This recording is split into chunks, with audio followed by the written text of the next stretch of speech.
now, the Kirby Copy Abilities Spotlight question of the day. If nobody in room 55 is taller than Catherine and Sarah is in room 55, is Sarah shorter than Catherine? Let me know down in the comments. Also, let me know which ability you would like to see in the next spotlight.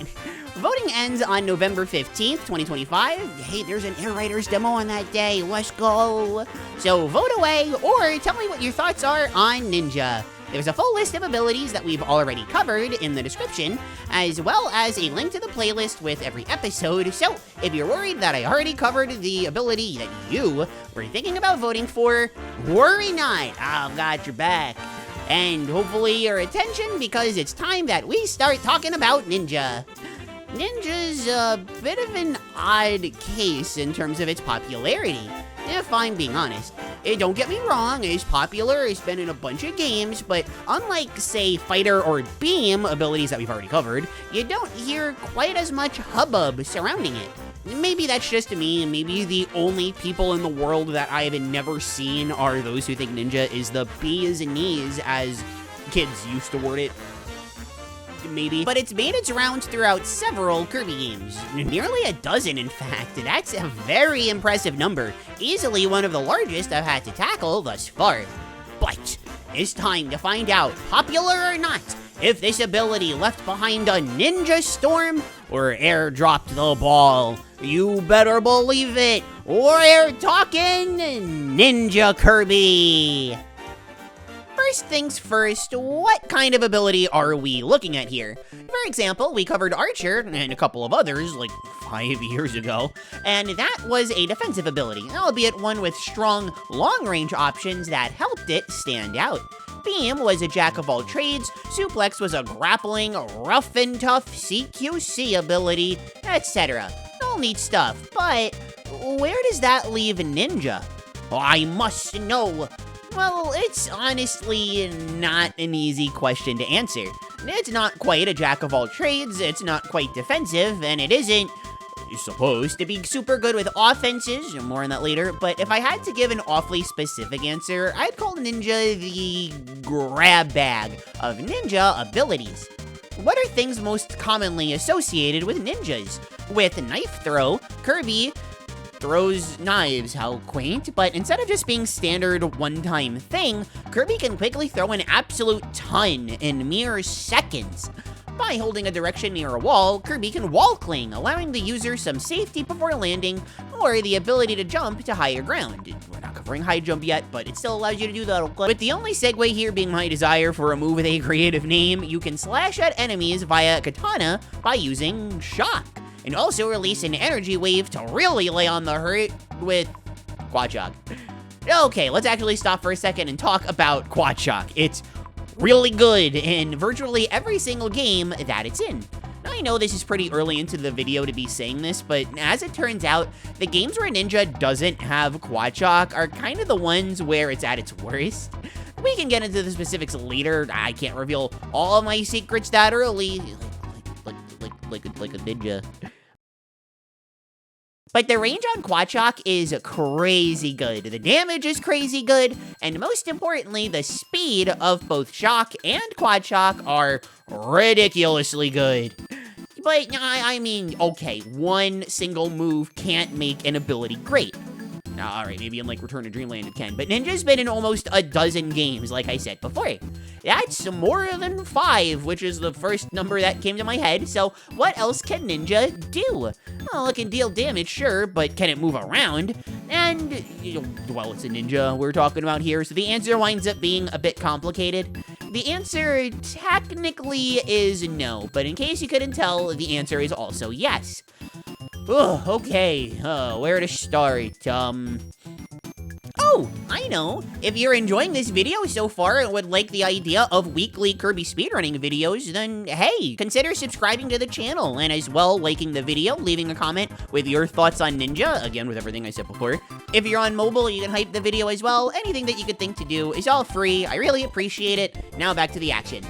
Well, back on track here, let's begin with vertical talk, because Ninja is actually very good at moving up and down. Moving down isn't as important, although Ninja's dive kick is called Ninja Kick. Come on with these moves names already, blah, but it's actually really good. It's fast, moves Kirby down very quickly, and pairs well with Ninja's best moves being oftentimes grounded. For moving up, though, things are actually very interesting, and you don't hear that a lot. For the most part, it doesn't have anything to set it apart, but when you bring walls into the equation, things get interesting. Remember the wall cling and wall jump moves that I mentioned earlier? Well, depending on the game, these are actually good for getting Kirby to move up.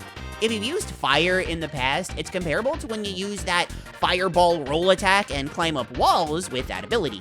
You find a wall, cling to it, and quickly jump off to gain some vertical height. Bonus points if there's another wall nearby, allowing you to rinse and repeat the process. Across the series, it is very rare for this to be used, at all, but it really helps for some niche instances, like Gourmet Race Course 3, at least in Superstar Ultra. Actually, let's take a quick detour from moving up and down. Let's stick with KSSU's Gourmet Race, because Ninja in this mode is fascinating. It's fairly common knowledge that Wing is the best ability for this mode, and much rarer knowledge is that Parasol winds up being a very close second, but where does that leave the others? Well, while Wheel and Jet, I guess Normal by extension, are kind of left to be losers, Ninja occupies a really unique spot where, while it's really good, it can't quite keep up with the best. Still very good, but again, actually unique. And the fun thing is, there's a ton of different moves that help Ninja excel. Some we've already covered, like Ninja Kick just being that good at moving down, or the wall jump allowing you to move much faster than something like Wheel, or even a better ability like Parasol can. It's comparable to what Wing can do even, albeit yes, it is a tad slower. Of all things though, Ninja's counter move, Hide Guard, is used to tank damage from spikes and send Kirby zooming up.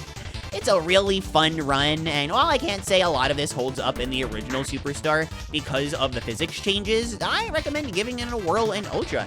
And if you give it a shot in Superstar, it's not bad, it's just not as good as it is in Ultra. Really, it's super fun.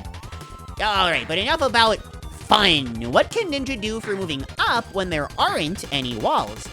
Well, not much. Kind of a bummer given we just mentioned fire not too long ago. That ability has multiple ways to help it move up on top of wall zoomies, whereas Ninja, I don't know, you could run around. Yeah, that's not the best look. Your random and fun options are random and fun, but when it comes at the cost of being efficient, we do run into some problems. Now, Ninja does have a grounded dash attack, which has bizarrely been named Dash Attack in the past, but has been reworked into Stealth Slash. But both of these dash attacks have their problems. And by that, I mean they're grounded. Grounded dash attacks aren't inherently bad, mind you. Moves like Cutter Dash on Cutter or Hammer Swing for a Hammer, you are killing me with these names here, are locked to the ground and are generally very good. The problem with Ninja's dash attack, regardless of which one we're talking about, is that they start very fast and end very slow. Stealth Slash gets the worst of it here for sure, because when moving up slopes, for some reason, it goes crazy far, but that end lag just can't be salvaged. I am sorry to all of you wonderful people watching. Bizarrely, though, this isn't that great at dealing damage either. It really just exists to kind of look cool, maybe clear through an enemy or two, and then actively make you move slower. So that's it then, right? Ninja has no dash attack in the air, no good dash attack on the ground, worst ability in the series, right? Well, I mean, no, we just covered Cupid last time, come on now. But there is also something that Ninja has up its belt. Something that was kept in the series for a long time, until Star Allies for some reason. Hey, remember Ninja Kick? I know this move again. Remember Ninja Kick? So you move down really fast, but let's not also forget you have some zoomies moving forward. This is a diagonal move after all.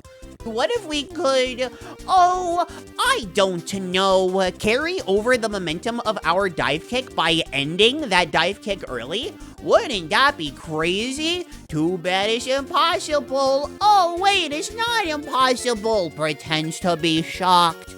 Now, this has some obvious downsides. Of course, if the dive kick hits the enemies or even the darn ground, this isn't gonna work.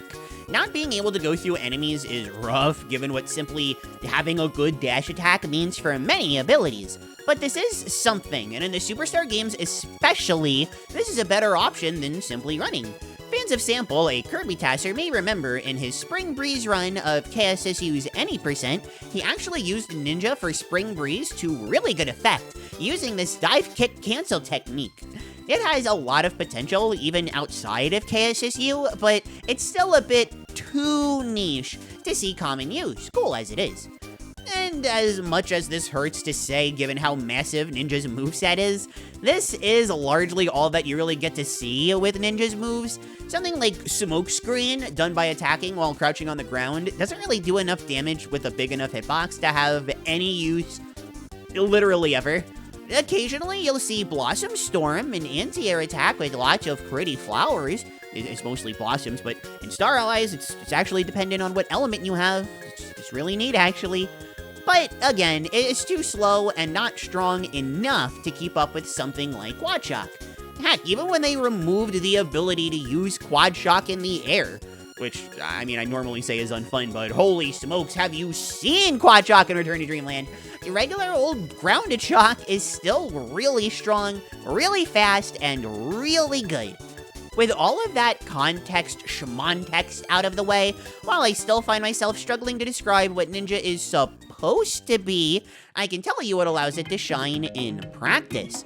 Sure, it may have a lot of random cool and fun stuff, and sure, you have long-distance projectiles and stealthy smoke and wall clings to attack from a safe distance, but none of that really means anything when Ninja turns up the offense. This is an in-your-face aggressive ability that excels at running in, dealing crazy damage, and killing things quickly. This is a very rare L from Kirby's typical excellent theming, and I'm not saying I want Ninja to be defensive and, I don't know, boring, but being super up close is kind of the last thing that a Ninja would want to do, right? But we're not concerned about theming here, we're concerned about efficiency. So if making Ninja good means turning up the offense, what does it mean when Ninja is bad? Funnily enough, there isn't really a single game where Ninja tones down the offense, going for a more defensive approach. No, it's aggressively inclined in basically every game, no matter how many defensive options it has. However, there are games where these offensive tools are less impressive, and therefore Ninja suffers. As stated earlier, games with no Quad Shock, like Squeak Squad and Battle Royale, just so happen to be the ones where Ninja's offenses are at their least important. These both have Pyrotechnics, a charge move that releases waves of fire around Kirby, but the charge time is a bit much in both cases. It's not even all that strong in Squeak Squad either, which, yeah, hey, I'm not gonna pretend to understand the Squeak Squad balancing here. This game has wheel... And while those are the only games where its offenses are bad, it's not the only one where these options are outclassed. Star Allies, for example, is a bit of a tricky case, because when we don't factor in the Dream Friends, only looking at solo run outings, which basically means no elements, you stinky air bomb spam, it's actually rather excellent with a 3rd place time, and that's insanely impressive. But when you do factor in the Dream Friends, or when you do factor in elements, or really when you factor in the Dream Friends, and not all of which even have fully optimized runs, it all goes way down, and by way down, I mean 10th. And trust me, this is Star Allies we're talking about, that is not that bad, but still a pretty sleek downfall. It got power crept for sure. All of this is to say, Ninja is not a perfect ability. It has weird movement options, its offenses aren't always up to snuff, and we've seen it be outclassed already. But when its offenses are good, holy smokes, its offenses are good. As is to say, it has several top 3 times for boss rush modes. Top 3! How many abilities have I said, yeah, that's not bad, actually, good stuff, when they're like top half? And now we're talking about a bronze medalist at worst in several cases? And even when it doesn't fit into that top 3, it's still got some pretty good showings. Oh, sorry, it's got some actually pretty good showings. I kinda just ragged on it for only placing 10th in Star Allies, but being top 10 in a game with abilities like Magalore, the Mage Sisters, Taranza, Adeline and Ribbon, Mennonite, Day-to-Day, some strong solo abilities like Ice and Plasma, no, that's really good, and it beats all of those abilities. And without the Dream Friends, again, that 3rd placement is really, really good. I mentioned Ice and Plasma specifically because those are the only normal abilities that beat it out. Yeah, another top 3 showing for Ninja because it's just that good. What the heck can Ninja do that allows it to deal so much damage? What horrifying treachery does Ninja pull out to shock its foes into submission? It's Quad Shock. Here's Quad Shock. Wow, look at Quad Shock go. What's that? They took away the aerial Quad Shock? Regular shock. Wow, you sure can cancel a short hop shock into another one and loop that process. Oh, a boss doesn't ever go airborne? Wow, Quad Shock again. Yay. Alright, all sarcasm aside, Ninja, depending on the game, does actually have some other really good moves that help it decimate these bosses. But really, if we need to highlight one specific move, let's highlight the move that allowed a Ninja to score a faster time than Hammer. Believe it or not, in Return to Dreamland, the fastest completed run does belong to Ninja, not Hammer. I have a video where I go into details on what happened here, but for what it's worth, the fastest recorded sum of best times still does belong to Hammer and not Ninja. It's just that the fastest recorded run that someone has actually completed start to finish in one go belongs to Ninja, and I think that is just as impressive. As for what Ninja can do outside of Quad Shock, it's not quite the same, but it's still a legit list of tools that help it succeed. I know the name is a bit nothing, but the regular shock is still a good move in the games where Quad Shock doesn't work in the air. In the Superstar games, Ninja's command grab airdrop is also very good. If you grab objects in the air, something that not every command grab can even do, you can move to a better position by moving while you grab with it. This is intentional, and in both of the games, it's not just weird Superstar jank. I'd also technically be remiss not to mention Ninja's use for bosses in Space Squad. Using pyrotechnics, Ninja can deal damage to bosses. It's not very good, but it can do it. Better than nothing, I guess. Now, before we move on to the real fun stuff, the ending, I wanted to highlight one final aspect of Ninja. Usually the format of the spotlights for boss beaters winds up being not great for any percent or hundo or whatever, but hey, it's great for boss fights. Wouldn't you know it though, Ninja actually has some hidden tech up its sleeve for regular, more standard modes. Wow, it's almost like a Ninja has something hidden up its sleeve. Actual proper theming for once. Crazy. In many cases, unfortunately, it's simply a matter of you're available and you're good, therefore I'm gonna use ya. Which, I mean, does kind of sound totally normal, but for something like, say, Planet Robobot Any Percent, yes, we know in any percent where it's getting used, crazy. You really only grab it because it's your best given option for Mega Knight, Boss of World 4 at the time. Planet Robobot spoilers. Maybe. I don't know. So it's not the most insane thing, giving you sack it for Jet ASAP and just never see it again, but it's legit used because it's better than several other options available to you. So even if it isn't a main carry, it's legit something impressive. You know, the real loser here is Squeak Squad, literally just used because it's the least bad out of a bunch of bad options for a single mini-boss before being tossed to the side, never to be seen again. I see a familiar trend here. Yeah, but, okay, enough stinking it up. Ninja is legitimately good in any percents and not just for boss fights. But what games are weird enough to have something as unorthodox as Ninja be good for anything aside from tearing bosses to shreds? Oh, of course, the Superstar games, the weirdest Kirby games known to pup. As explained earlier, it's never seen in the any percents aside from having potential in the future of KSSU. Even putting Spring Breeze aside, Ninja sees legit use in both games' great cave offensive hundos. Ultras is fairly simple to explain, not only being useful for boss fights, but also enabling some quick puzzle clears after a swift beatdown of Chameleon. You even get some Milky Way Wishes usage in its Hundo run, because hey, why switch back to Jet and hover up very slowly? You've already got Ninja and you can jump up and float normally. Take advantage of that wall jump too. Oh my gosh, wow, when was the last time we talked about the wall jump? The real showstopper though is Superstar. And by showstopper, I mean literally showstopper, because the GCO tech that saves you a ton of time is really, really hard to do. You know me, I always edit out my rewinds because they do not look professional in a video, I think. But I was not about to be able to do this without those. Basically, similar to Jet and Capsule J2, you can use Biospark to clip into this wall here. Why it only works with these two, I don't know. It's Kirby Superstar, so I don't question it. I just worship the ground it walks on. Anyway, you can bypass having to acquire and remove and make helpers of multiple bad abilities, at least for this point in the game, by having the mashing skills of a darned maniac and moving through the ceiling. There's no time save quite like it, but boy howdy am I not good at it. On the other hand, for something easier in GCO that saves little to no time, and by that I mean it costs you time because you still have to go back and get something else, Ninja can do this!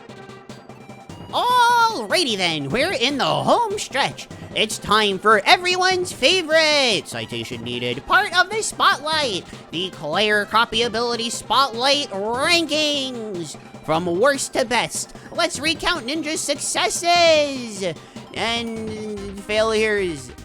First off, at number 11, we have Kirby Battle Royale. No surprise, most of these modes take the same amount of time no matter what, so use Ninja if you feel like it.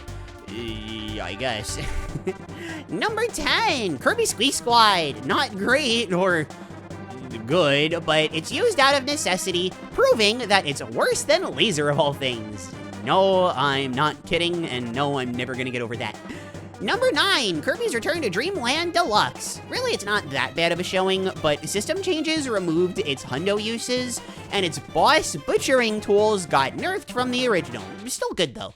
Number 8, Kirby Star Allies. This one may be a bit low, but what can I say? Ninja has a lot of good showings. An incredible Soul Melter EX run, held back by technicalities and being outright kind of bad in every other mode. Number 7, Kirby Planet Robobot. The rare usage outside of a boss rush mode, albeit for a boss in like a second or two of a level. Outside of that though, solid enough for bosses, but we've seen it do better. Number 6, Kirby Fighters Deluxe. It feels really weird to rank it this high, but yeah, it's got some great success here. 12 abilities isn't much competition, but given that, it does really well for itself. And number 5, Kirby Fighters 2. You could swap this with Fighters Deluxe, since here it has an outright bad showing for the story mode, and some mixed results in single-handed, but a very hard placing of 2nd place. That's way too impressive for me to look past. Yahoo!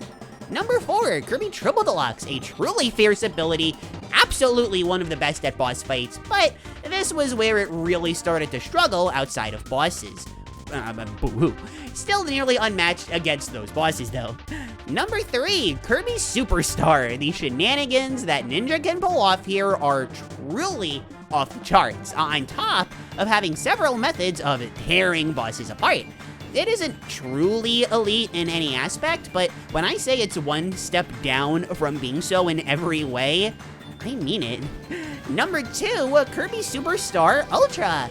Genuinely elite, seeing use in 100%, placing great in all of the boss rush modes, and even having potential for modes like Gourmet Race. 90%, it's unlikely, probably only going to be reserved for task strats, but if a human can master Ninja's movement, its future may be looking pretty bright.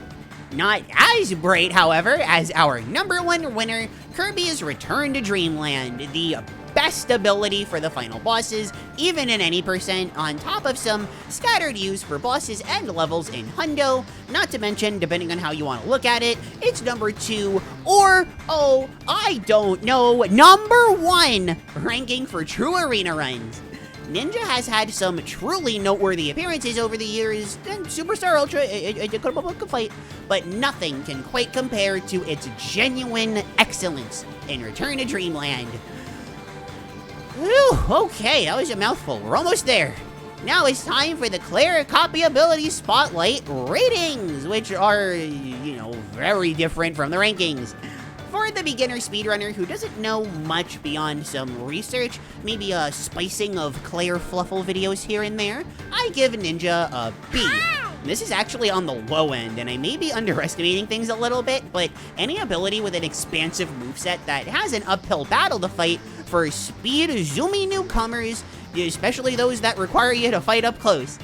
For the intermediate runner like me, who has the experience or maybe the practice, maybe skills to back it up, but they aren't quite elite, what do you know? Fluffle fans of all kinds, we share in a brand new moment together. Let us reminisce. Our first S-rank ability.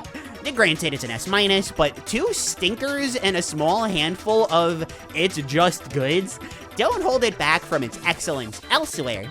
Now, up next, on a casual level, I give Ninja a fun out of 10. And lastly, for the speedrunning vets that have the potential to set world records, unless they already have, I give Ninja a worse, but still very good, A. Not A+, not A-, just an A.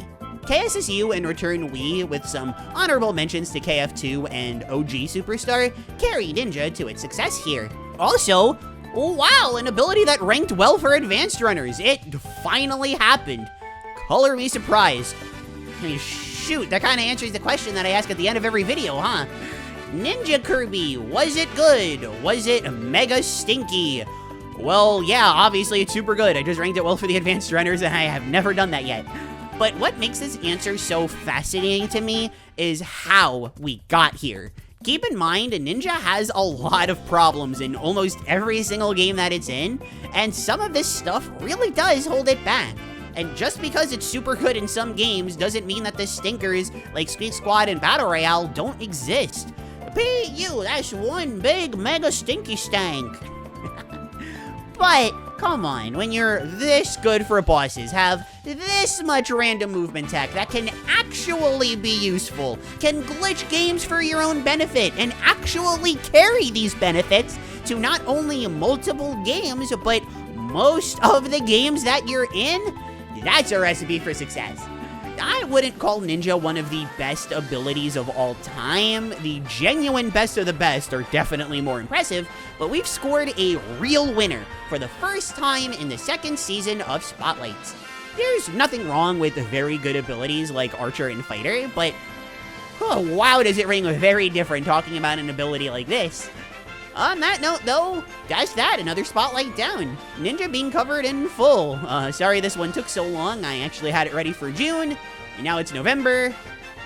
Big yikes. So now I ask, what ability would you all like to see next? Remember to comment down below with your votes before November 15th, 2025.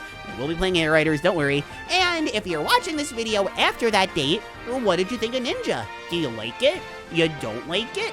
Drew Ninja, Naruto, Kirby, OC fan art in the 2000s? Let me know. And like I said before, please don't forget to like the video and subscribe. Helps me out a ton, makes YouTube recommend my videos to more people, and it doesn't cost you a penny. If you'd like to go the extra mile, though, please consider becoming a patron on Patreon or a YouTube member to help me out financially. Special thanks to my head-patting Fluffle fan, Puptrins and Mempups, Freakish Uproar, Lydia Scribe, Galaxy Fan 4, Heavy Points, and Lizzie. I love you all! And until I see you in another video, I've been Klaire. Thank you all so very much for watching, and I'll see you around. Well, bye-bye!